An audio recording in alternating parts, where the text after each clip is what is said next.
My friends, I have difficult things to announce you. It's official.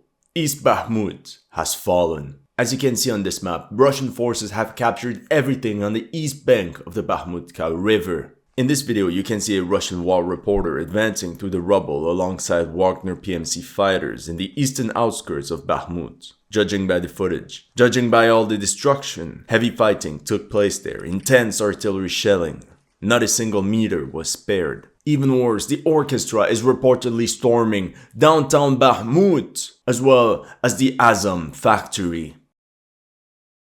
In this video, you can see assault detachments of the Wagner PMC reaching the famous Soviet T-34-85 tank monument in Bakhmut, and where they then planted their flag in celebration. This tank monument is geolocated right here on the map, only a couple hundred meters away from the river separating the town in two. And shortly after, Prigozhin, the head of the Wagner PMC, went to pose in front of the captured monument, essentially right at the line of contact between the two armies. A pretty ballsy move, and a very effective PR stunt. And here's the video version where he says, "Take the old people and young ones and send me normal combat ready units. Send me all the guys from Zaporozhye, from Liman. We need to deal with you now." He says this because a couple days earlier, he shows allegedly some of the latest Ukrainian soldiers that were captured by his forces. As you can imagine, this battle is not going exactly like Ukraine had expected. But I wanted to tell you about this video. However, after rewatching it, I noticed that one part of the video was missing. A full minute was removed. The video is now 24 minutes and 30 seconds, when back then, before the edit, it was 25 minutes 30 seconds. What could possibly have been so dangerous to say that they had to trim the video? Luckily, someone saved the part that was missing. Думки їбануться просто, які думки, блядь. Піхота лягає, що нахуй, що не знаю. Просто, піхоту нашу б'ють, блядь, що, блядь, слов просто немає. У нас є мужики, блядь, які були там кілька днів в піхоті, блядь. Кажуть, виходять, блядь, русські як на зайчиков, блядь, і все. Ну їх же кладуть чи ні? Кладуть, звісно, блядь, но тим не менее вони виходять, блядь, більш підготовлені. Пацанов, блядь, по 3 дня привозять, нахуй. 3 дня, блядь, на Харків завезли, от були, блядь, 2 рожка вистріляли, нахуй, Бахмут, штурмове підрозділення. Та йобаний в рот, що за штурмовики, блядь? За 3 дня якого можна штурмовика зробити? Ложки вы же тоже лишнего не говорите. Та що лишнього? Шуки вже на статтю опять набалакав. Та мені похуй, ну я що. Оля мне 2 раза перезвонила, говорит, точно не наши выходы? Я говорю, ну точно Свобода слова є в країні. Я все равно контракт, ему еще 3 года. Ну мені ще от контракта, мене нікуди не відпустять. Наши с той стороны. And what this Ukrainian soldier says can be corroborated by this article. Ukrainian infantrymen told the Kyiv Independent of unprepared, poorly trained battalions being thrown into the front line meat grinder to survive as best they could with little support from armored vehicles, mortars, artillery, drones, and tactical information. Of the 20,000 defenders of Bakhmut, on the 4th of March, it was reported that only 4,000 remained in the city, some sort of rear guard, and probably much less by now.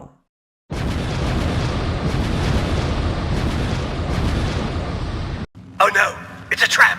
And from the information we have, all these units sent into Bakhmut to halt the Russians and win some time were recently mobilized personnel, which apparently have very little value at the eyes of the Ukrainian general staff. If this is not a description of cannon fodder, I don't know what it is. Hello, this is Zelensky. I promised you to hold Artyomsk, Bakhmut. It's still Bakhmut, yes. But to be honest, we got screwed. So I will put blame on General Sersky and Zaluzhny. Further north from this tank monument, there is a district called the Meat Factory. Here, Wagnerians explain how they infiltrated the school and spent the night adjusting artillery fire on Ukrainian troops positioned on the other bank of the river. And here you can see the possible result of such strikes as Ukrainian soldiers take cover in one of the many high-rise buildings of the city. And because of this artillery cover, a group of musicians managed to establish a bridgehead across the river, enter the steelworks factory of Bakhmut, and entrench themselves there. Now, to prove that they're really in full control of the area, Wagnerians are shown walking past by a T-72AV. That one was destroyed in this other T-64BV tank as well, on top of an infantry fighting vehicle. Apparently, all these vehicles belong to the 93rd Brigade of the Armed Forces of Ukraine. Others managed to film this burnt Ukrainian BTR-4 that has the exact same cope cages that the NATO bots are mocking the Russians for using. But I guess if they do it, it's fine. This could mean that the Ukraine forces on the east bank of the river have had more or less no other choice but to abandon all their heavy vehicles behind, and that only infantry was able to withdraw to the safe zone, since all the bridges had been blown up a long time ago already. This puts downtown Bakhmut, the very center of the city, within striking distance of the Russian army. And as ultimate troll, right from the front line, Prigozhin announced, Я принял решение в 24 году баллотироваться в президенты. В президенты Украины. Welcome to HistoryLegends, and here are the latest news of the Russo-Ukrainian war. Remember that if you're new to this channel, make sure to like and subscribe. And before we continue, a quick word from today's sponsor. Global conflicts like the Ukraine war may seem a world away, but the effects on the world economy have been devastating. Immediately after the invasion, gas prices in Europe shot up a stunning 275%, and in the US, a gallon of gas reached as high as $5. These skyrocketing prices are not only hurting consumers, but businesses too. Their profits are getting crushed, and the effects are being felt deeply by investors in the stock market. Just 2.6% of companies in the S&P 500, the largest and most important companies in the world, expect their earnings to be just positive this quarter. You don't have to be a financial genius to know that's bad news. As a result, market watchers like Morgan Stanley say the market has reached levels of risk called a death zone and could collapse 26% by June. So what are the savvy investors doing? They're racing to diversify away from stocks. That's why thousands of my subscribers are already using a platform that specializes in blue chip art investments, an asset class whose prices outpaced the S&P 500 by 131% over the last 26 years. It's the art investing platform Masterworks. I've been talking about Masterworks for a few months now, and Masterworks' results have only gotten better with time. With 11 art sales under their belt, with each returning a profit to users like you, they've paid out over $30 million to investors.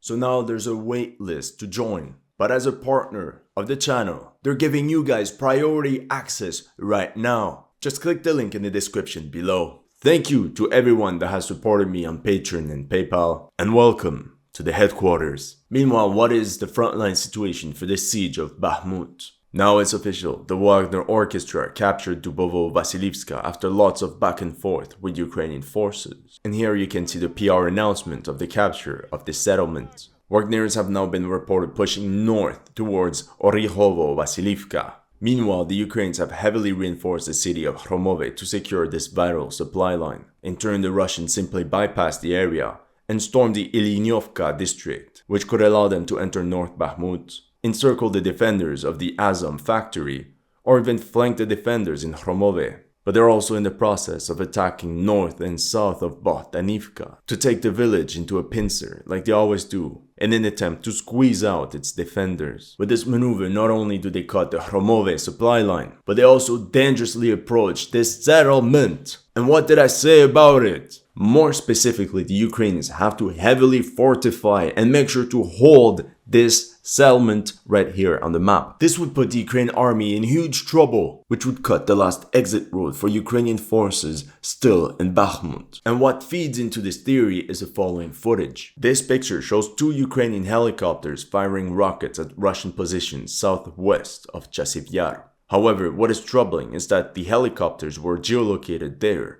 firing on Russian troops positioned here, approximately 3.5 kilometers north of the actual line of contact. It could be an old footage, it could be the work of Russian DRGs, some Spetsnaz, I don't know. But let's just assume that some Russian forces managed to go that far. Even if small squads manage to position some man-portable Kornet anti-tank missiles, they can ambush and inflict significant damage on retreating columns, and thus encircle the remaining Ukrainian garrisons in Hromove, Ivanivske, and Bakhmut. But I think the Wagnerian general staff has another plan. And after securing the east bank, the Russian army kept pressing its momentum and already secured a bridgehead south of Bakhmut. Apparently some Wagnerians crossed over the river through an undefended footbridge, and then reinforcements kept pouring into that breach. and now they're pushing deeper and deeper into the southern districts of Bakhmut. We know heavy fighting is taking place there. Here you can see a Ukrainian BMP-2 firing its way out of an enemy artillery strike. And to avoid exposing themselves, Ukrainian soldiers are firing from holes inside the brick walls. Meanwhile, in the southern part of Bakhmut, here we have footage of the Ukrainian 93rd Brigade bombarding some Wagner recon units trying to infiltrate their positions.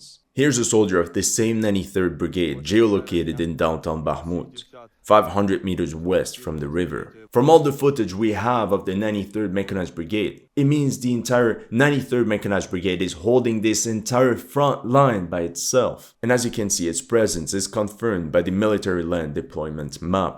In turn, this maneuver now threatens the right flank of this 93rd Mechanized Brigade, since the Russians are now pushing in 3 directions. And we know how deadly 3 shafts can be. Meanwhile, the north of Bakhmut is defended by the 241st Territorial Defense Brigade. But I have to bring you some horrible, tragic news. On March 2nd, Oleg Humyuk and Mikita Humyuk, father and son, were reported KIA. They joined the Ukrainian Territorial Defense together on the first days of the invasion and fought alongside ever since. My thoughts and prayers to their families.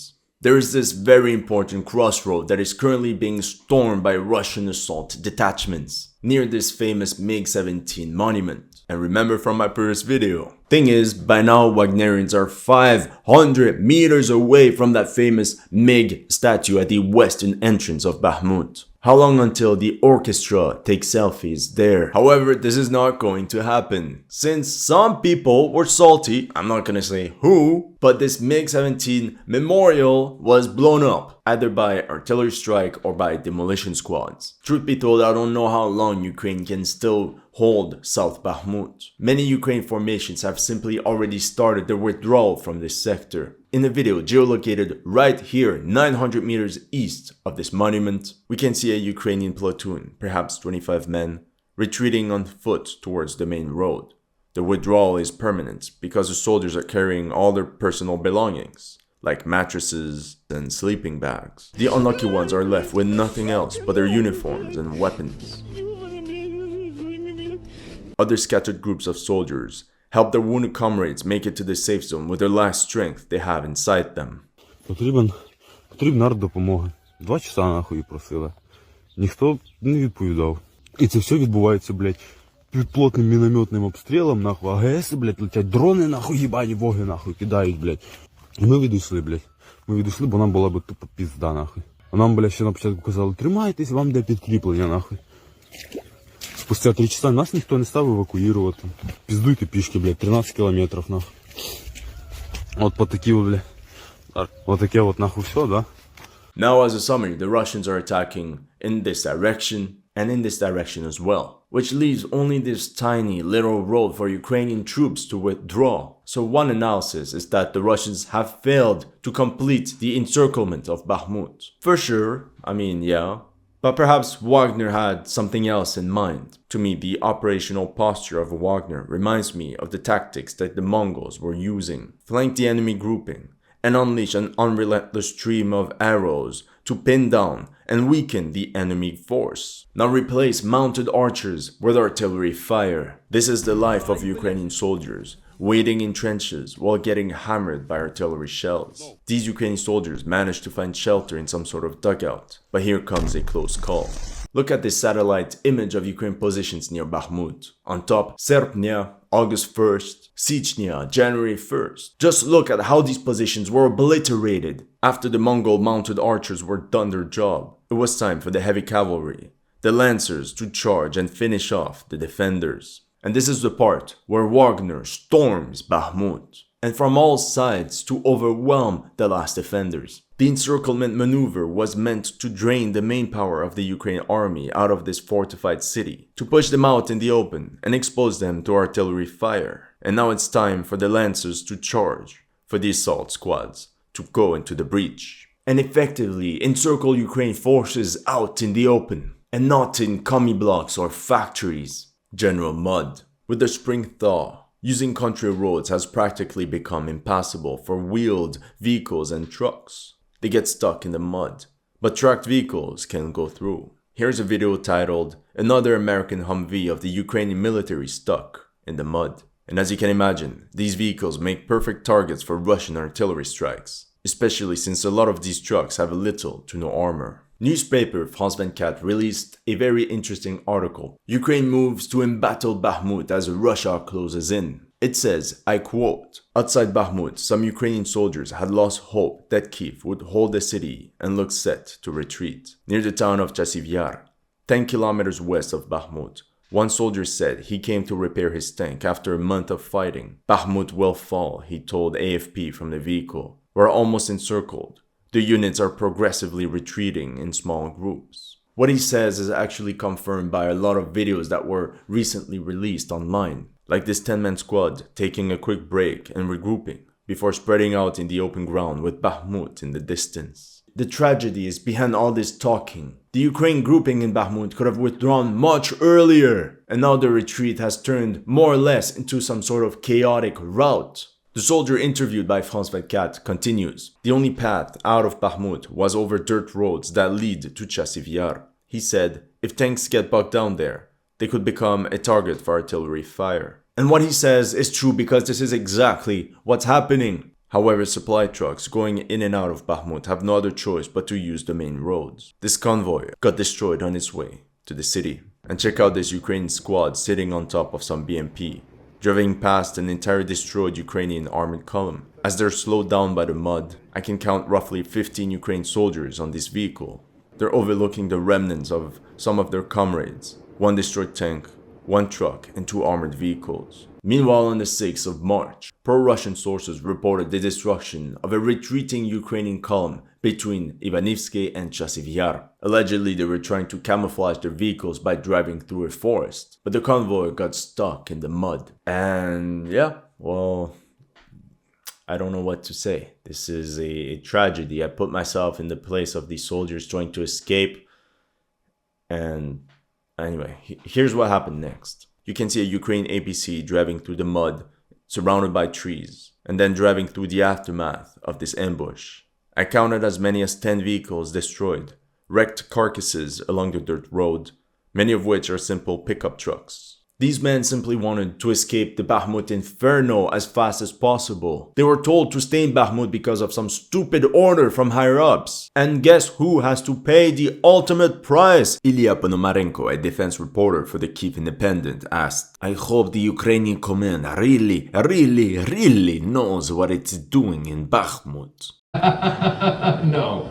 For this reason, many Ukrainian soldiers resort to simply retreating in small groups by foot, as they're less likely to get detected. The small group of Ukrainian soldiers walking through the mud is passing by what seems to be an abandoned, friendly BTR-3, knocked out by enemy artillery. Here's a perspective from a Russian drone looking over a Ukrainian platoon of roughly 26 men, walking out of Bakhmut in calm formation at night. However, they're soon engaged by a storm of steel. In a desperate attempt to save their life, some Ukrainians resorted to using small motorcycles with wooden planks at the rear. How many men did Ukraine lose during this withdrawal?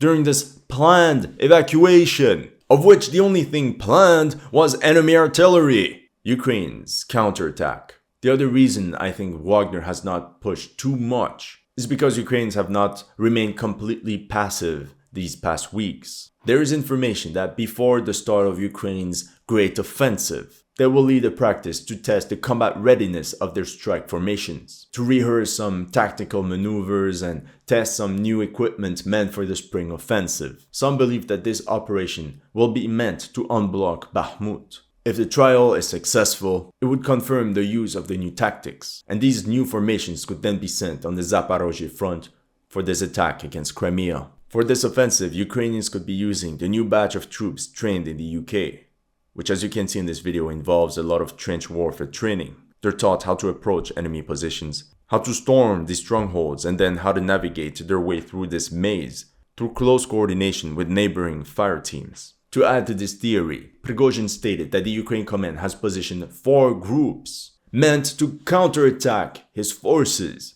He spoke of the 67th Brigade in the direction of Slavyansk, the 81st and 55th Brigades in Seversk, a 3rd grouping in Chasiv Yar, and a 4th near Konstantinivka.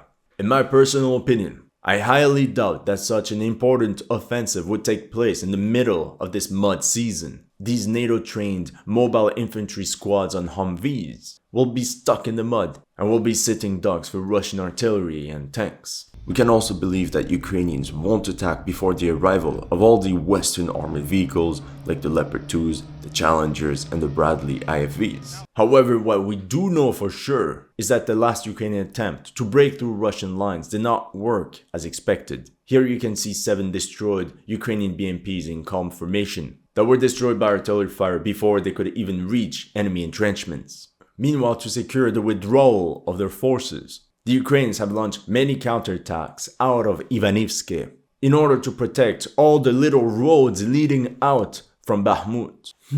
Where did I hear this already? Hold Ivanivske at all costs, but most importantly, push the enemy as far as possible from it. I wanted to finish this video with this interesting footage. Do you remember the battle for Klishivka and how complicated it was? While a Russian war reporter went to tour the battlefield. First of all, this is the hill overlooking the village that I often spoke about. As you can see, it's pretty steep. And here's a look at the entrenchments. They clearly use machinery, with the lateral parts of the trenches reinforced with steel and wooden beams, as well as some material to keep it all tight. Here's a concrete bunker from which the defenders were firing.